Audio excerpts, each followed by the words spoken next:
নমস্কার বন্ধুরা, mister and Mrs cooking আর্টে সকলকে জানাই আর একবার স্বাগত। এই রকম কুমড়োর রেসিপি আগে কখনো খেয়েছো কি? যদি না খেয়ে থাকো তাহলে অবশ্যই এই রেসিপিটা আজকে মনোযোগ সহকারে দেখো আর বাড়িতে বানিয়ে আমাকে বলতে ভুলো না, জানাতে ভুলো না যে কেমন লেগেছে তোমাদের এই রেসিপিটা। দুপুরের খাবারে বলো আর রাতের খাবারে বলো, দুটোতেই কিন্তু তোমরা এই রেসিপিটা রাখতে পারো। দুর্দান্ত হয় আর খুব কম টাইমের মধ্যে কম গ্যাস খরচা করে তোমরা এটা ঝটপট বাড়িতে বানিয়ে নিতে পারবে। চলো দেখে নেওয়া যাক আজকের রেসিপি। যদি ভালো লাগে তাহলে অবশ্যই চ্যানেলটাকে সাবস্ক্রাইব করে নিয়ে পাশে থাকা বেল আইকনটা ক্লিক করে নিও। চলো শুরু করা যাক আজকের এই দুর্দান্ত রেসিপি। প্রথমেই আমরা কুমড়োগুলোকে কেটে নিয়েছি, তোমরা খোলা শুদ্ধও রাখতে পারো, আমি কিছু কিছু খোলা রেখেছি। ভালো করে কুমড়োগুলোকে এইভাবে বড় বড় করে কেটে ধুয়ে নিয়েছি আলু। এই রান্নার জন্য কুমড়ো আর আলুই লাগবে। এখানে নিয়ে নিয়েছি একটা টমেটো, আদা, কাঁচা লঙ্কা আর আর এখানে নিয়েছি গোটা শুকনো লঙ্কা, নিয়েছি গোটা ধনে, গোটা জিরে আর কাসুরি মেথি। একটু কড়ার মধ্যে নেড়ে নিয়ে এখানে রেখে দিয়েছি। আর এখানে লাগছে তেঁতুল, পাকা তেঁতুলের সাথে নিয়েছি আখের গুড় গুলে। এরপরে কড়াইয়ের মধ্যে আমরা দিয়ে দেবো সর্ষের তেল। কড়াইয়ের মধ্যে সর্ষের তেলটাকে দেওয়ার পরে এখানে শুকনো লঙ্কা দিয়ে দিলাম। শুকনো লঙ্কাটা দিয়ে খুব সুন্দর গন্ধ আসলে এর মধ্যে আমরা ফোড়নটাকে অ্যাড করব। যে ফোড়নটা কড়ার মধ্যে আগে একটুখানি শুকনো খোলায় ভেজে রেখে দিয়েছিলাম সেটাকে এর মধ্যে দিয়ে দিলাম, ধনে, কাসুরি মেথি আর গোটা জিরে। দেওয়ার পরে এটাকে একটু ভালো করে আমরা মিশিয়ে দিচ্ছি যাতে খুব সুন্দর গন্ধ আসে।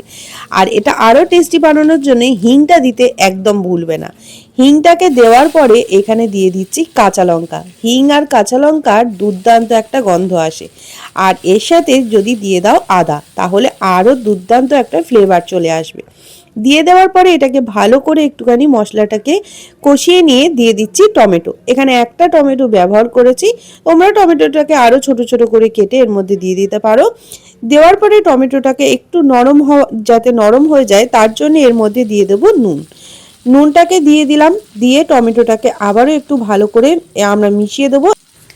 ভালো করে টমেটোটা একটু মিশিয়ে নিয়ে তার আগে এর মধ্যে কিছু ঘরোয়া উপকরণ দিয়ে দেবো। দিয়ে দিচ্ছি এখানে হলুদ, আর দিয়ে দিচ্ছি Kashmiri red chilli powder, optional, যদি না চাও নাও দিতে পারো, কালারটা একটু সুন্দর আসবে তার জন্য এর মধ্যে Kashmiri red chilli powder add করলাম।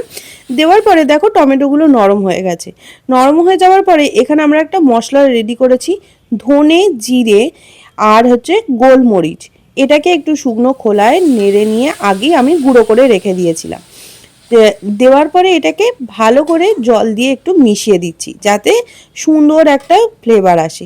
এরপরে কোনো রকম আলু আর কুমড়ো আলাদা করে ভাজার দরকার নেই, তোমরা এই একই সাথে একবার এই মশলার সাথে কষিয়ে নিলেই দেখবে সুন্দর টেস্ট এসে যাবে। এর মধ্যে আমরা আলু আর কুমড়োগুলোকে দিয়ে দিচ্ছি।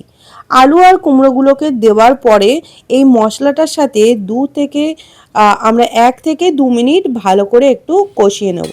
এতে কি হবে, আলু আর কুমড়ো আলাদা করে ভাজারও দরকার পড়বে না, গ্যাসটাও কম খরচা হবে, আর তোমরা কিন্তু খুব তাড়াতাড়ি এই রান্নাটা বানিয়ে নিতে পারবে, কারণ কুমড়ো কিন্তু খুব তাড়াতাড়ি কিন্তু হয়ে যায়। এরপরে আমরা এটাকে গ্যাসের আঁচটাকে কিন্তু আমরা মিডিয়ামে রেখে রান্না করছি যাতে খুব ভালোভাবে হয়ে যায়। একটু সামান্য একটু জল দিয়ে এটার মধ্যে আবারও একটু মিশিয়ে দিচ্ছি যাতে তলায় যে মশলাগুলো কোনোভাবে পুড়ে না যায়। সমস্তটাই দিয়ে ঢাকা দিয়ে দিলাম একদম মিডিয়াম টু লো আছে যাতে খুব ভালোভাবে হয়ে যায়। দেখো সাইড থেকে তেল ছেড়ে দিয়েছে, খুব সুন্দরভাবে কিন্তু মশলাগুলো একদম রেডি হয়ে গেছে। যখনই এইভাবে মশলা রেডি হয়ে যাবে আমি কিন্তু এর মধ্যে অ্যাড করছি গরম জল।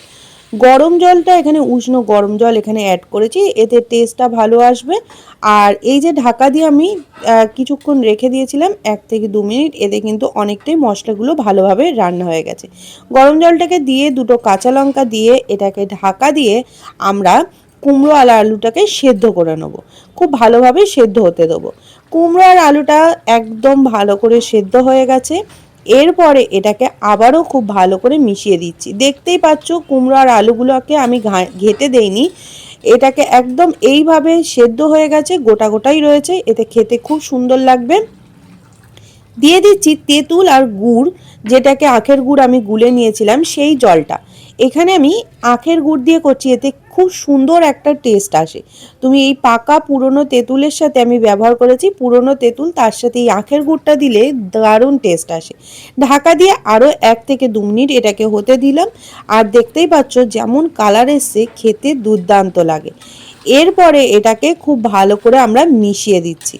সম্পূর্ণটাকে খুব ভালো করে মিশিয়ে দেওয়ার পরে দেখো একদম রেডি হয়ে গেছে। এটাতে আমাদের এটা বন্ধ করে দেবো। এরপরে আসছে আসল একটা উপকরণ, যেটা না দিলে এই রান্নার একদম অসম্পূর্ণ থেকে যায়। সমস্তটাই আমি এই পাত্রের মধ্যে নামিয়ে নিলাম। নামিয়ে নেওয়ার পরে এর ওপর থেকে দিয়ে দিয়েছি 5 ফোড়ন। একটু ভেজে নিয়ে আমি ওপর থেকে ছড়িয়ে দিয়েছি। এতে কি হয়, একদম আচারি একটা ফ্লেভার আসে, দুর্দান্ত টেস্ট আসে। তোমরা ভাত বলো, রুটি, পরোটা, লুচি সকলের সাথে এই রান্নাটা ট্রাই করতে পারো। অসম্ভব ভালো হয় আর খুব চটজলদি রান্না হয়ে যায়। তোমরা এই কম টাইমের মধ্যে আর খুব সহজেই একদম ইজি পদ্ধতিতে এই কুমড়োর রেসিপিটা বাড়িতে একদিন ট্রাই করে দেখো, খেতে খুব ভালো হয়। আজকের মতো তাহলে রেসিপি এই পর্যন্তই। যদি রেসিপিটা ভালো লেগে থাকে তাহলে অবশ্যই লাইক, কমেন্ট, শেয়ার করতে ভুলো না। আর যারা নতুন বন্ধু আছো এখনো পর্যন্ত চ্যানেলটাকে সাবস্ক্রাইব করোনি, তাড়াতাড়ি করে সাবস্ক্রাইব করে আর পাশে থাকা বেল আইকনটা ক্লিক করতে একদম ভুলো না। এরকম সহজ সহজ আর চটজলদি রেসিপি পেতে অবশ্যই চ্যানেলটাকে সাবস্ক্রাইব করে রেখো। আজকের মতো এই পর্যন্তই, আবারও দেখা হচ্ছে পরবর্তী কোনো রেসিপি নিয়ে। ততক্ষণে ভালো থেকো, সুস্থ থেকো। আজকে এই পর্যন্তই।